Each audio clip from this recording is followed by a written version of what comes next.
Good morning for class.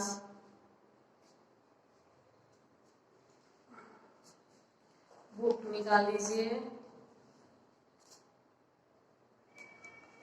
इसमें हमारा chapter 3 चल रहा था, पार्ट 3 क्या था? ब्रज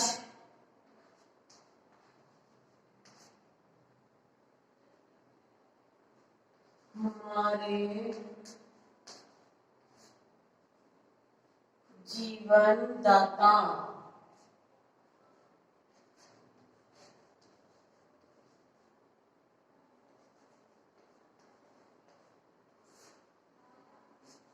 क्या है? वृक्ष हमारे जीवन दाता। वृक्ष के बारे में कल मैंने आपको समझाया था, ठीक है।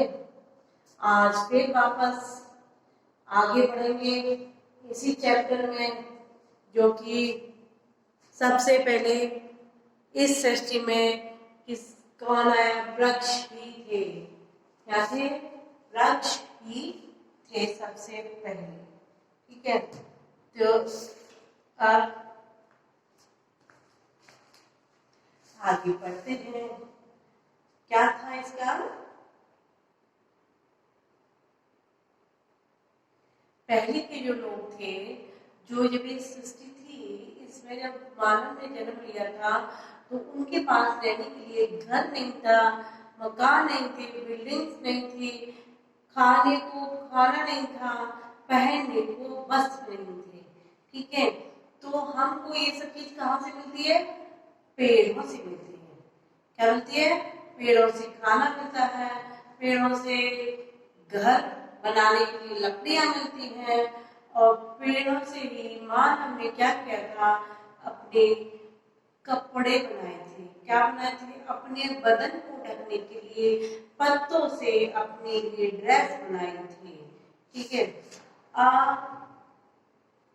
आदिकाल से ही पेड़ पौधे मनुष्य जीवन के विभिन्न अंग और उपकारी मित्र रहे हैं। क्या रहे हैं?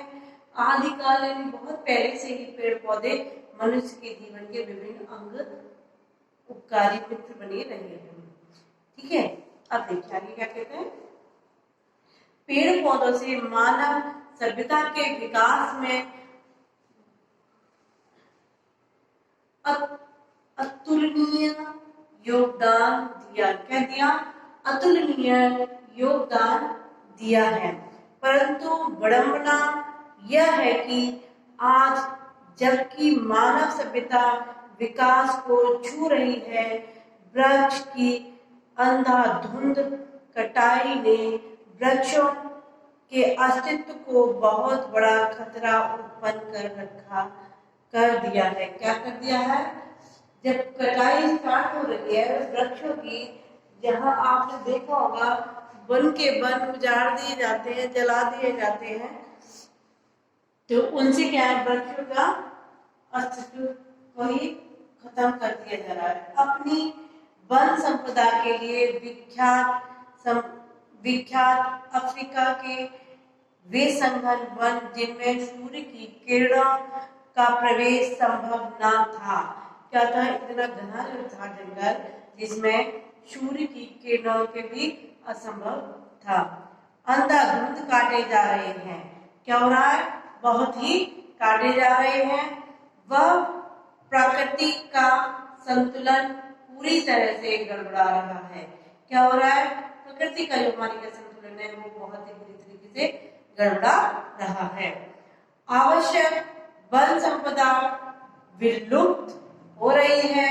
उनमें निर्भय विचरण करने वाले दुर्लभ जंतुओं के जीवन को खतरा उत्पन्न हो गया है। किसको? जंतुओं को जीवन को खतरा उत्पन्न हो गया है, और कई दुर्लभ जंतु जातियां विनाश के कारागार पर खड़ी हैं। अफ्रीका को मात्र एक उदाहरण है। अफ्रीका तो एक मात्र उदाहरण हैं। विश्व में सर्वत्र यही हो रहा है।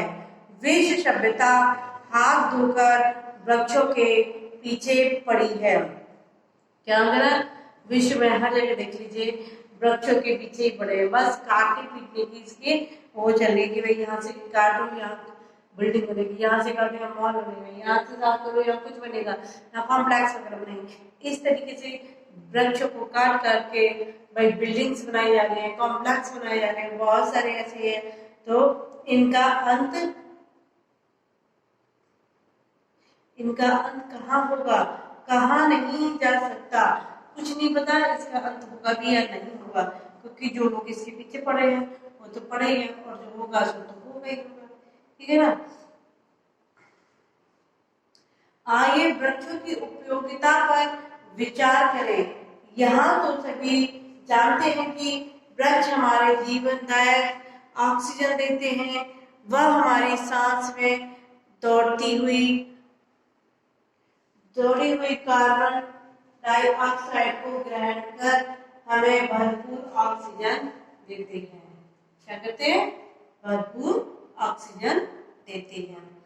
वृक्ष क्या है? वृक्ष प्रकृति की रसायन शाला है। वृक्ष क्या है? वृक्ष जो है हमारी प्रकृति की रसायन शाला है। जो हमारी नेचुरल प्रकृति होती है वो इस बनावटी प्रकृति से बहुत ही अच्छी होती है। कभी आप लोग गांव में गए होंगे, गांव में जाओ, गांव में अपने खेतों पे घूमो या जहाँ नहर वगैरह होती है उसके आसपास घूमो, इतना अच्छा लगता है वहाँ पे कि बहुत ही आनंद मिलता है।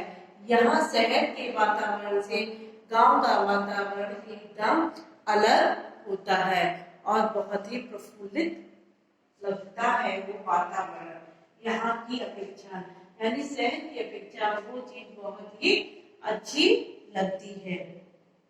ठीक है? उनकी पत्तियां सूर्य की ऊर्जा में वृक्ष के लिए भोजन बनाती है। क्या कह रहा है? उनकी पत्तियां होती है किसकी? वृक्ष की जो पत्तियां होती हैं सूर्य की ऊर्जा में वृक्ष के लिए भोजन बनाती हैं। वृक्षों की पत्तियां खाने वाले पशु बकरी, हिरण, ऊंट, जिराफ, हाथी आदि सभी पत्तियों के माध्यम से सूर्य की ऊर्जा प्राप्त करते हैं। जो अभी जो मैंने नाम बोले, ये जो पशु जो जानवर होते हैं ये क्या करते हैं? पशु ये सिर्फ पत्तियां ही खाते हैं। ठीक है? और वैसी चीजें कम खाते हैं। जिराफ आपने देखा कहीं? यहाँ पे नहीं देखा ना? वो घने जंगलों में ही आपको मिलेगा। तो उसका भोजन क्या होता है? सिर्फ पत्तियां वगैरह। हाथी भी पत्तियां वगैरह ही खाते हैं, और हाथी फल भी खाता है, केले वेले बहुत सारी वैसी चीजें भी खाता है, पर सबसे ज्यादा उसका भोजन पत्तियां ही होती है। ठीक है? और वही ऊर्जा मांसाहारी जीवों तक पहुंच जाती है। जो मांसाहारी जीव होते हैं उन तक भी वही ऊर्जा पहुंच जाती है। कितना अद्भुत है यह प्राकृतिक पद्धत भोजन चक्र। ठीक है? कितना अद्भुत यानी कितना आश्चर्यजनक है यह प्राकृतिक पद्धत भोजन चक्र। और इस भोजन चक्र के मूल में है वृक्ष। क्या है? वृक्ष। वृक्ष ही हमको भोजन प्रदान करता है। वह प्रकृति की शोभा है, धरती की शोभा है, घर आंगन की शोभा है। ये हमें रसीले और शक्ति से भरपूर स्वादिष्ट फल देते हैं। क्या देते हैं? यही वृक्ष हमें बहुत ही स्वादिष्ट और शक्ति से भरपूर फल देते हैं। वनवासी लोग वृक्षों के कंदमूल और फल खाकर गुजारा करते हैं, और शहर में यह फल आय और रोजगार के साधन है। देखिए, जो लोग जंगल में रहते हैं वो लोग कंदमूल फल खाकर अपना जीवन भरपूर आनंदित करते हैं, और शहर के जो वासी हैं, जो शहर में जो लोग रहते हैं वो लोग फल और शहर में यह फल आय और रोजगार के साधन है।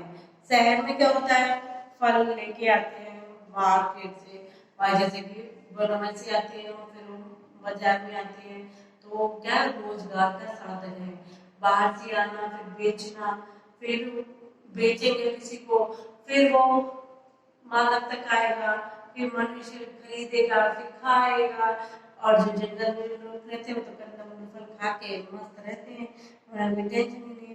आजकल तो ये सब ना इनकी रोजगार बन गए, धंधे बन गए, बिजनेस है और कुछ नहीं है। ठीक है, तो ये क्या है, रोजगार के साधन है। फलों के मुरब्बे और अचार के उद्योग धंधे विकसित हो गए हैं। फलों और इसके उत्पादन का आयात निर्यात भी होता है।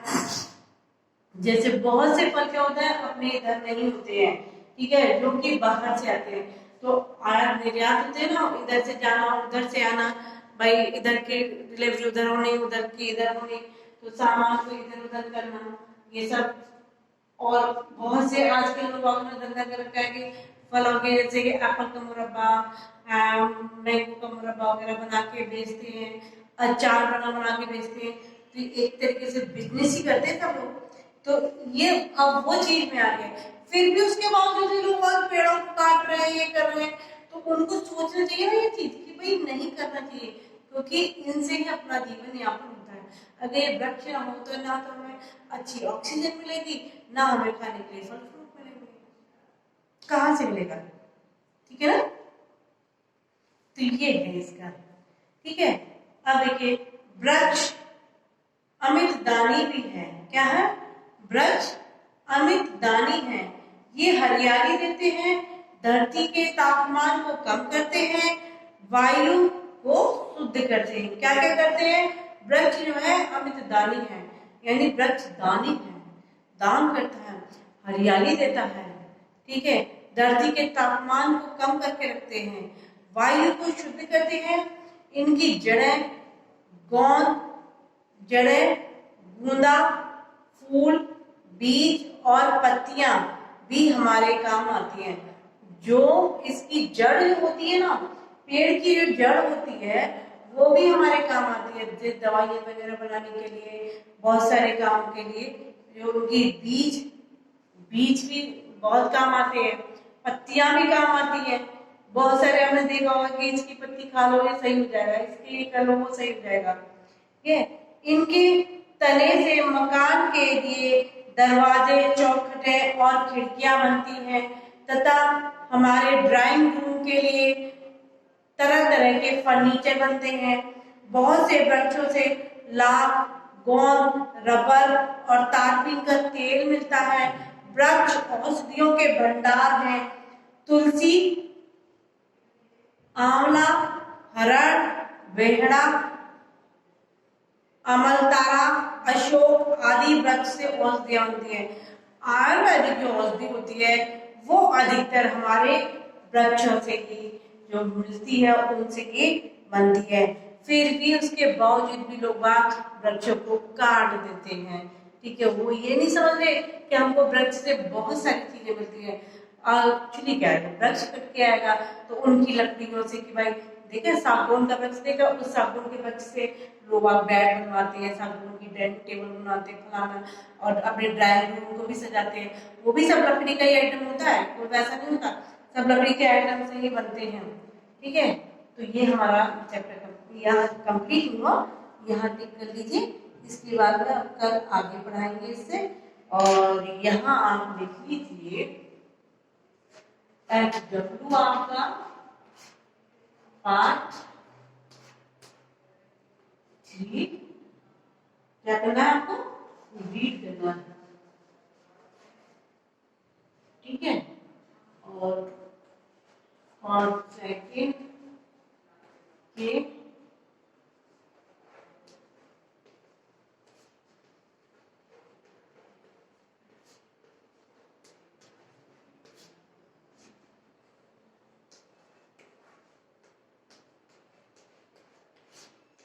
ठीक है, ये आपका अपना काम मिल गया, आपको करना है, कर लीजिएगा। और इसके आगे कल आपको पढ़ाया जाएगा, फिर ये कंप्लीट हुआ, फिर इसके क्वेश्चन आंसर वगैरह सब डाउट वगैरह आपको करवाए जाएंगे। इस तरीके से फिर आपको कंप्लीट कराया जाएगा। ठीक है। चलिए ओके बाय।